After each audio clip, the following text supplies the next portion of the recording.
पंजाब प्रकाश सिंह बादल, सुखबीर बादल, हरसिमरत कौर, विक्रम मजेठिया, आदेश प्रताप सिंह, एक ही परिवार की पार्टी। चले जाइए हरियाणा, चौधरी देवीलाल, ओम प्रकाश चौटाला, अभय चौटाला, अजय चौटाला, दुष्यंत चौटाला, एक ही परिवार की पार्टी।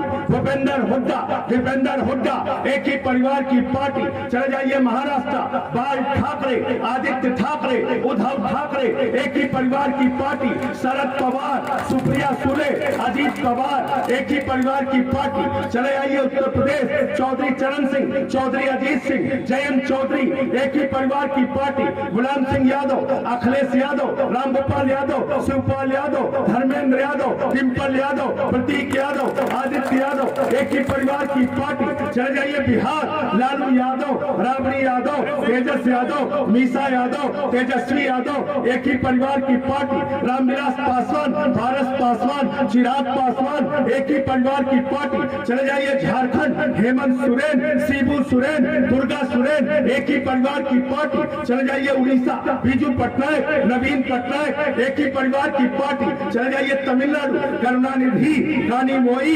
स्टालिन, अनागिरी, एक ही परिवार की पार्टी। भारतीय जनता पार्टी, राजनाथ सिंह, पंकज सिंह, नीरज सिंह, कल्याण सिंह, राजवीर सिंह, रमन सिंह, अभिषेक सिंह, प्रेम कुमार धूमिल, अनुराग ठाकुर, एक ही परिवार की पार्टी। और इस देश की अब तक की सबसे बड़ी पार्टी कांग्रेस पार्टी। चाचा नेहरू, बिटिया इंदिरा, बेटवा राजीव, बेटवा संजय, बहू सोनिया, बेटवा राहुल, बिटिया प्रियंका, दामाद बाटला, एक ही परिवार की पार्टी। पार्टी कहां जरा बताओ। संजय भैया,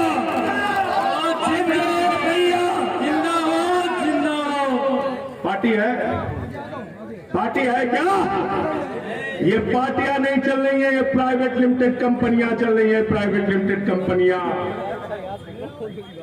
आपको कहते हैं पंजे पे वोट दे दो, कमल पे वोट दे दो, नहीं, ये सारा का सारा वोट चंद परिवारों के खाते में जा रहा है। और इसलिए इन पार्टियों को, इन प्राइवेट लिमिटेड कंपनियों को अगर बंद कराना है तो आपको तलवार चलाने की जरूरत नहीं है, आपको लाठी चलाने की जरूरत नहीं है, आपको हिंसा और दंगा करने की जरूरत नहीं है। चुनाव के दिन सुबह 7 बजे से लाइन में लग जाना और अपना वोट झाड़ू वाले निशान पे दबा देना। इन प्राइवेट कंपनियों का ताला बंद हो जाए। शुरू करें और कहां खत्म करें। वतन की जो हालत सुनाने लगेंगे तो पत्थर भी आंसू बहाने लगेंगे। क्या बात है। वतन की जो हालत सुनाने लगेंगे तो पत्थर भी आंसू बहाने लगेंगे। अगर भीड़ में खो गई आदमियत तो उसे ढूंढने में जमाने लगेंगे। इंसानियत का, आदमियत का कत्ल किया जा रहा है। एक सरकार चल रही है उत्तर प्रदेश में, 4 साल पूरे हो गए आदित्यनाथ जी के।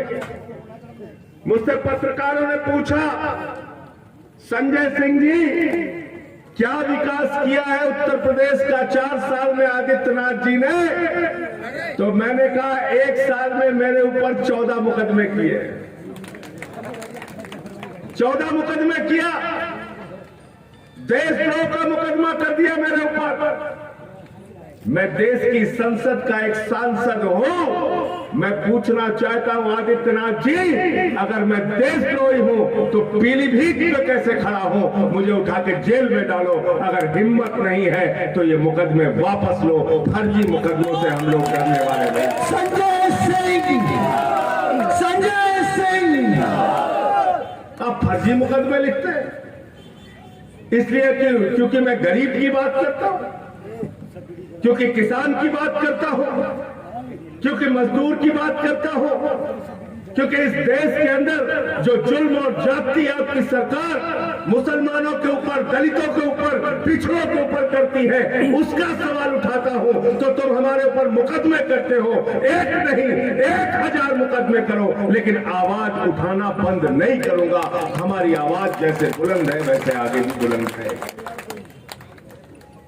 साथियों, 4 साल में उत्तर प्रदेश को कहां पहुंचा दिया आदित्यनाथ जी ने? 6 साल की, 10 साल की, 8 साल की, 12 साल की बच्चियों के साथ बलात्कार की घटनाएं अखबार खोलकर देखिए तो अखबार इन्हीं खबरों से भरे पड़े रहते हैं। शर्म आती है। हाथरस कांड उत्तर प्रदेश में हुआ। एक वाल्मीकि समाज की बच्ची को दरिंदगी का शिकार बनाया गया और रात में 2 बजे एक गरीब की बेटी को जबरन जला दिया गया। वो लोग चीखते रहे, चिल्लाते रहे, अरे अंतिम संस्कार तो कर लेने दो योगी जी। लेकिन आपने पुलिस का घेरा लगा के एक गरीब की बेटी की लाश जलवा दी। ये किया आपने। और मैं गया था फैजल लाला के साथ, एपी सिंह के साथ, उस परिवार से मिलने गया था तो मेरे ऊपर हमला कराया गया, काली स्याही फेंकी गई। आदित्यनाथ जी मैं कहना चाहता हूं, उसी काली स्याही से तुम्हारी सरकार का काला इतिहास लिखने का काम करूंगा। और 2022 आम आदमी, आम आदमी, आम आदमी। 73 साल उत्तर प्रदेश की आजादी के हो गए, 73 साल हिंदुस्तान की आजादी के हो गए। जब से समझदार हुआ कभी नहीं सुना कानपुर के अंदर माफियाओं ने घेर के 8 पुलिस के जवानों को शहीद कर दिया। मैं गया था उन परिवारों के पास, उन 8 पुलिस के जवानों के परिवार के पास गया था। उनकी आत्मा रो रही थी। कैसा माफिया का शासन बना दिया, कैसा गुंडागर्दी का शासन बना दिया, हमारे बेटों को शहीद कर दिया गया।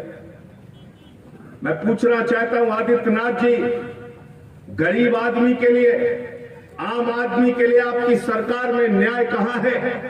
गोरखपुर जनपद के अंदर मजदूरों की बेटियों को भट्टे पे बंदूक की नोक से पूरी रात बलात्कार किया गया। ये और उत्तर प्रदेश के अंदर कानपुर में 6 साल की बच्ची का कलेजा चीर के खा लिया गया। ये और उत्तर प्रदेश के अंदर 1,17,000 शिक्षा मित्रों को नौकरी देने का वादा आपने किया। और आपने तो छोड़िए, आपके सबसे बड़े नेता नरेंद्र मोदी जी ने कहा, अभी रोजगार की बात हमारे अनस अंसारी जी कर रहे थे, हमने दृश्य देखा, आंखों से आंसू आ गए देख के।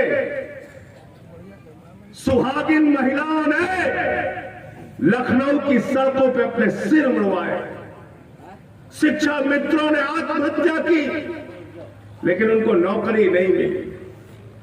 और इसी प्रदेश के अंदर वारे आदित्यनाथ जी बंगाल में जाके प्रचार कर रहे हो, हैदराबाद में जाके प्रचार कर रहे हो, केरल में जाके प्रचार कर रहे हो, मुल्तान में जाके प्रचार कर रहे हो, और केरल में जाके कहा आइए उत्तर प्रदेश का अस्पताल बहुत अच्छा है केरल वालों, आओ देखो हमने स्वास्थ्य में कितना अच्छा काम किया है।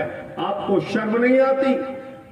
उत्तर प्रदेश के मुख्यमंत्री आदित्यनाथ के गृह जनपद गोरखपुर में 68 बच्चे ऑक्सीजन की कमी से मर जाते हैं। धिक्कार है कि सरकार उत्तर प्रदेश के अंदर चल रही। आप बात करेंगे उत्तर प्रदेश के विकास की, किसान की बात कर लो। ये पूरा इलाका गन्ना किसानों का है, पूरे पश्चिमी उत्तर प्रदेश में और तराई के इलाके में हमारे यहां देवरिया तक गन्ने की खेती जमकर होती है। और गन्ने के किसानों की हालत आपने क्या कर दी आदित्यनाथ जी? 18,000 करोड़ रुपए गन्ना किसानों का बकाया, 18,000 करोड़।